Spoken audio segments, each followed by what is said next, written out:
Anthony, thank you very much indeed. Yeah, looking forward to it because I don't know about you, but when I read the race title sponsors, I'd had no idea. And I grew up with a friend at school who I thought had a pretty bad case of epilepsy.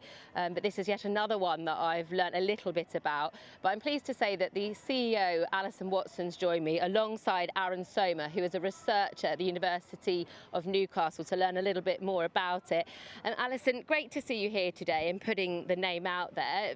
First of all, you set up this charity. Why did you do that? So it all stems from the fact that my son was diagnosed when he was 6 years old with epilepsy. He was perfectly fine before that, but all of a sudden one day had a big seizure and we rushed him off to hospital and were really gobsmacked when they said maybe he's got epilepsy. Rolled forward 6 months and what was just a few vacant seizures turned into an absolute barrage of seizures. They were coming every hour till we had 30 a day. It was a 24/7, worse at night, really, really bad. And we just didn't know what we were doing. But they actually found out 2 years later that he had a very rare form of epilepsy, ring chromosome 20 syndrome, or ring 20 we call it for short. And once we had this very rare disease diagnosis, we just didn't know or understand anything about it. So the epilepsy charities, struggled to give us all the information because it was so difficult. So we found a patient group and we've connected with other families, and that really helped us. But unfortunately, after a few years, that patient group dissolved. So 10 years ago, I decided to set up, along with a colleague, a brand new charity, Ring 20 Research and Support UK, and we now support families. About 60% of all the families worldwide that are reported to be diagnosed with ring chromosome 20 syndrome. And we just support each other because the difficulty with this particular form of epilepsy is it doesn't respond to any of the anti-epilepsy treatments, any of the medications. It's not suitable for surgery, etc. So they live with very difficult to treat seizures, quite regular, pretty much every day, lots of other added problems, cognitive impairment, cognitive decline, almost like a form of childhood dementia in some cases.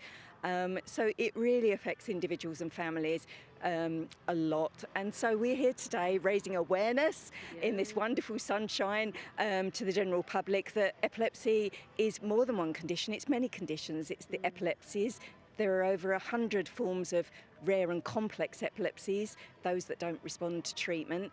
And, we're seeking support to ensure that we can continue to be sustainable as a charity to support those families when they don't have hope through the medical treatments that are currently available, and to generate interest and funding for new research so that maybe one day we can find some answers, maybe not a cure, but better outcomes for those living with these very, very difficult conditions. Well done for picking up where someone had started something and doing such a great job. I'll bring in Dr. Somer, if that's all right.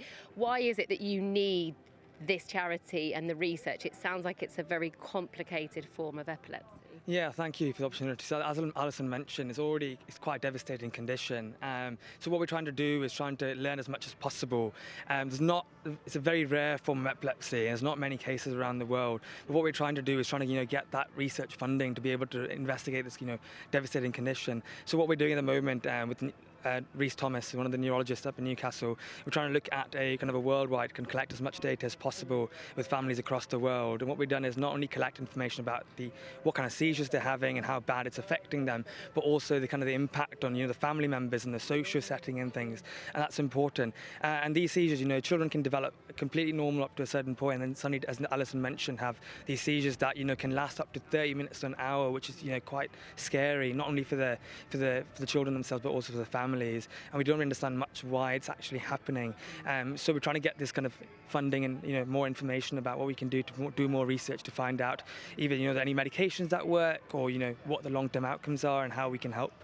So look at trends really and patterns. Yeah, I guess for you there's a lot of anticipation, and that families come to you, they want answers, they want a cure, even though unlikely, but just something to improve the child's well-being. I'm sure you must feel like there's quite a high pressurised job to be in. Well, yeah, so I'm currently a researcher myself, so I'm not really doing the clinical side of things, so I kind of liaise with the clinicians and neurologists to do that. Yeah. But I mean, it's quite a difficult condition to give answers for with how much limited information we have.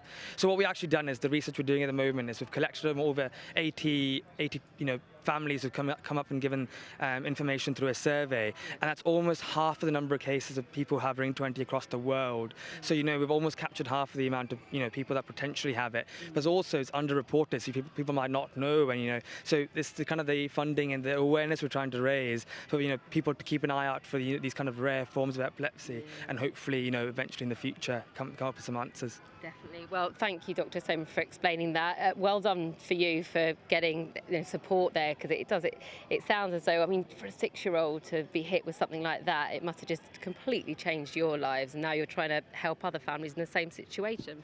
It absolutely turned our lives upside down, and my son's now 27, so I've been living with this for over 20 years. He's here today, he's volunteering and helping out with everybody. He's already had seizures today, he'll continue to have seizures, but that won't stop him, and he, like many others with Ring20, and he's on the moderate end, he wants to live a normal life, he wants to get on, would like to work, he'd like to be independent, and we're just trying to make a can-do attitude and enable these families and these individuals to have the lives that they should have. Absolutely. Well, thank you, beautifully explained. Thanks to both of you for being here today, and hopefully we'll raise some vital funds, Anthony, of what sounds a pretty debilitating form of epilepsy. So thanks to Sky Sports as well for giving us the time to explain the sponsorship in today's race titles.